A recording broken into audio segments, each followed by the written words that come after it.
Hello friends, जय माता दी। कैसे हैं आप सब दोस्तों। आज मैं आपको बताती हूँ एक छोटी सी कथा।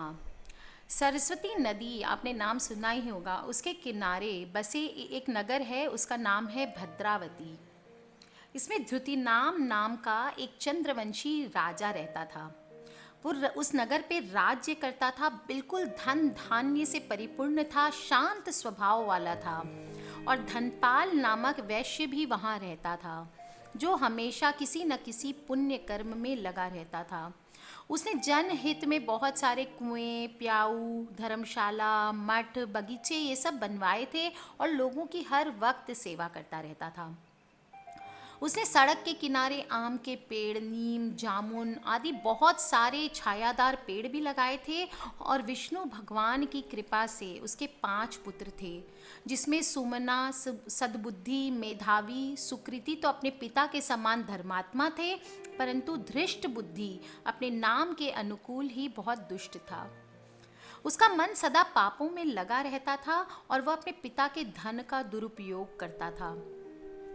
उसके पिता ने बहुत सारे देवी देवताओं के पूजन किए, लेकिन वो कुछ भी नहीं करता था, न ही ब्राह्मणों एवं पितरों का कभी आदर सत्कार करता था। एक दिन उसके पिता ने तंग आकर दुखी हृदय से उसके दुराचरण के लिए उसको घर से निकाल दिया, तो और सभी बंधु बांधवों ने उसका परित्याग कर दिया। ऐसे में परेशान होकर के वो इधर उधर घूमने लगा। और कहते हैं, जब किसी के पुण्य कर्म उदय होते हैं तो उसे संतों के दर्शन करने तथा उपदेश सुनने का मौका मिला।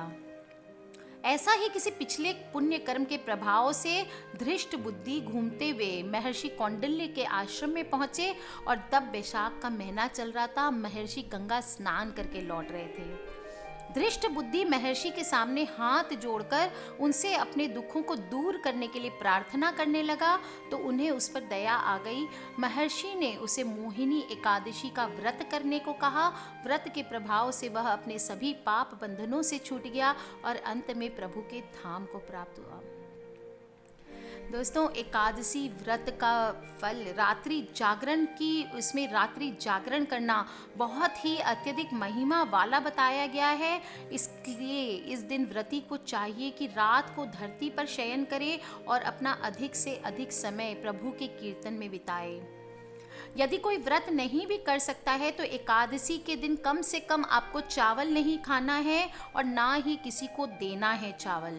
इस दिन तुलसी और सूर्य देव को जल ज़रूर से चढ़ाना है। और तुलसी मंदिर में जा करके, अगर तुलसी का कोई मंदिर है या आपके जो घर में आपने तुलसी मंदिर बनाया हुआ है, वहाँ दिया जलाना अत्यंत लाभदायक होता है।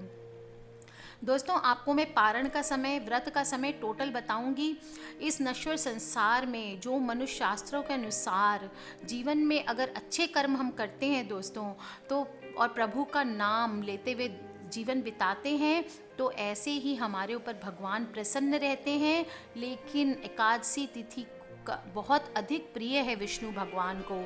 और अगर इसका व्रत और ऊपर से मोहिनी एकादशी से ज़्यादा श्रेष्ठ कोई व्रत नहीं माना जाता है। पुराणों के अनुसार इस व्रत को अगर आप करेंगे तो जीव के सभी प्रकार के कष्ट, दुख, संताप को नष्ट हो जाते हैं। किसी प्रकार के मानसिक तनाव होते हैं तो वो दूर होते हैं और सुख शांति प्रदान होता है। दोस्तों, अमोघ अस्त्र है ये एकादशी व्रत।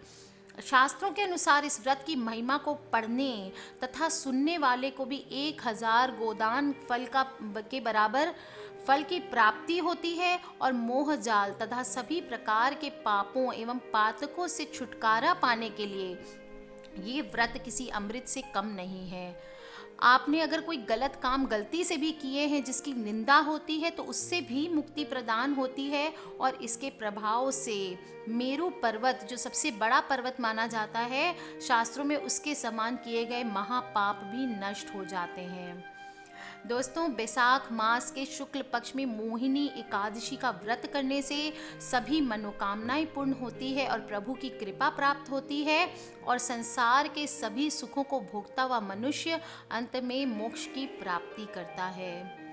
दोस्तों, भगवान विष्णु को एकादशी तिथि अति प्रिय होती है। नदियों में जो गंगा का स्थान है वही व्रतों में एकादशी का स्थान होता है। जिसकी कोई कामना किसी भी कारणवश पूरी ना हो रही हो, वो एकादशी का व्रत अगर सच्चे मन से करते हैं तो उसकी कोई भी मनोकामना अधूरी नहीं रहती। इसलिए दशमी के दिन व्रत का संकल्प करना चाहिए, एकादशी में व्रत करना चाहिए तथा द्वादशी को प्रातः उठकर माता लक्ष्मी जी का पूजन करके पारण करना चाहिए। ऐसा करने से मनुष्य सभी बंधनों से मुक्त होकर सभी सुखों से युक्त हो जाता है। और दोस्तों, इस बार मोहिनी एकादशी का व्रत 17 मई को है और सभी को इसका पालन जरूर करना चाहिए। आपको मैं सारा टाइम वगैरह सब बता दूंगी, कब आपको पारण करना है, कब आपको कैसे करना है दोस्तों, इसलिए घबराने की ज़रूरत नहीं है। दोस्तों, एकादशी तिथि आरंभ हो रही है 5 मई को 11:14 बजे और एकादशी तिथि समाप्त होगी 6 मई को आपकी 12 बजे। पारण समय है आपका 7 मई को सुबह 6:53 से 9:05 को।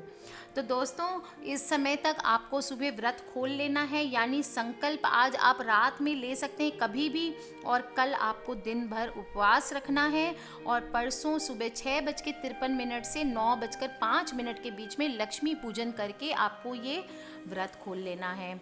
दोस्तों, विधि बता देती हूँ। सबसे पहले इस एकादशी का व्रत रखने वाले को अपना मन साफ रखना चाहिए, किसी की चुगली बुराई आदि नहीं करना है।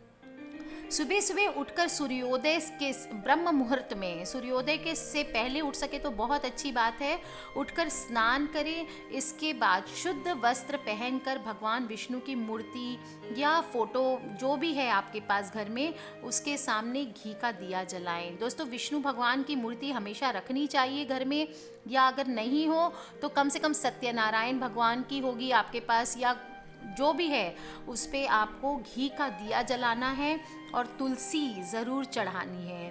तुलसी आज ही तोड़ कर रख लें, क्योंकि कल तुलसी नहीं आप तोड़ सकेंगे।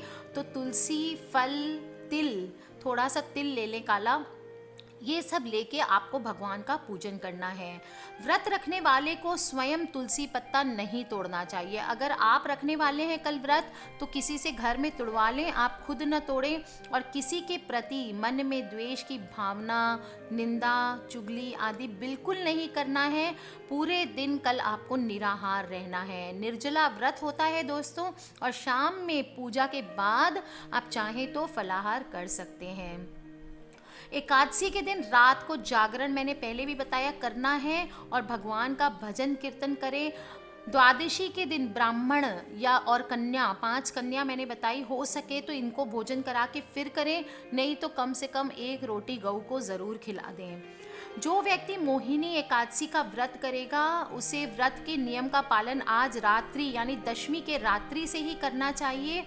और नित्य कर्म करके कल सुबह स्नान करके, अगर आप किसी पवित्र नदी में स्नान कर सके या आसपास आपके कोई सरोवर है वहाँ स्नान कर सके तो सबसे श्रेष्ठ होगा, नहीं तो घर में ही गंगा जल डाल के स्नान कर लें। स्नान करने के लिए थोड़े से कुश ले लें और तिल के लेप का अगर आप उसका पैक बना के बॉडी में लगा सकते हैं तो वो लगा लें, नहीं तो कम से कम थोड़ा सा तिल और गंगा जल डाल लें पानी में, उसके बाद स्नान करें। धुले हुए साफ वस्त्र, हो सके तो पीले रंग के वस्त्र धारण करें और भगवान विष्णु के साथ साथ भगवान श्री राम की भी पूजा करें। संकल्प लेने के लिए दोनों देवों के सामने बैठ जाएं, देवी का पूजन करें, कलश की स्थापना करें, उसके ऊपर लाल रंग का वस्त्र बांधकर पहले कलश का पूजन कर लें। इसके बाद भगवान की तस्वीर या प्रतिमा रखें, फिर भगवान की प्रतिमा को स्नान आदि से शुद्ध करके उत्तम वस्त्र पहनाएं। धूप दीप आरती करें और मीठे फलों का भोग लगाएं। इसके बाद आप प्रसाद वितरण करें और सबको दान दक्षिणा दे करके व्रत का पूर्ण करें। दोस्तों, सच्चे मन से आपको पूजन करना चाहिए। मौसम के अनुसार आप आम तथा अन्य मीठे फलों का भोग लगा सकते हैं और ब्राह्मण को भोजन कराने के बाद दक्षिणा ज़रूर दे करके उनसे आशीर्वाद लें। जो आपकी पॉकेट अलाउ करती है उतना ही करें और स्वयं आपको किसी भी प्रकार का अन्न ग्रहण नहीं करना है। भले आपने उनके भोग के लिए 100 चीज़ बनाई हो, लेकिन आप सिर्फ फलाहार करेंगे। और ध्यान रखें दोस्तों, प्रभु का नाम संकीर्तन करते हुए आपको कल धरती पर शयन करना है और अपना सारा दिन प्रभु, चाहे आप ऑफिस में हो या घर पे हो या कहीं पे भी शॉप पे हो, सारा दिन मन ही मन आपको एक मंत्र मैं बताती हूँ अचूक सा विष्णु भगवान का, उसका आपको जप करना है। दोस्तों, इस प्रकार से व्रत करने से सभी प्रकार की मनोकामनाएं पूर्ण होती है, जीवन में सभी पिछले पाप नष्ट होते हैं और हमें मोक्ष की प्राप्ति होती है जीवन पर्यंत। दोस्तों, मंत्र बड़ा आसान सा है और आप शायद हर समय करते भी हैं, और वो है ओम नमो भगवते वासुदेवाय। तो कर लीजिए दोस्तों ये मंत्र का जप, पूरे पूरे दिन आप कर सकते हैं, मन ही मन करते रहें, आपके सारे कष्ट हट जाएंगे, सारे विघ्न दूर होकर के आपका रास्ता बिल्कुल क्लियर निकल आने वाला है। दोस्तों, किसी भी प्रकार के क्वेश्चंस हैं प्लीज़ मुझे वीडियो के नीचे आप लिख के पूछ लें। और दोस्तों, ये वीडियोस अपने फ्रेंड्स और फैमिली के साथ शेयर करना ना भूलें, चाहे व्हाट्सएप हो, फेसबुक हो या कोई भी दूसरी सोशल साइट्स हो। और सब्सक्राइब करके रखना ना भूलें ताकि आप और मैं कनेक्टेड रहें। आज के लिए बस इतना ही। ढेर सारे प्यार के साथ आप सभी के लिए ढेर सारी शुभकामनाओं के साथ आज के लिए जय माता दी।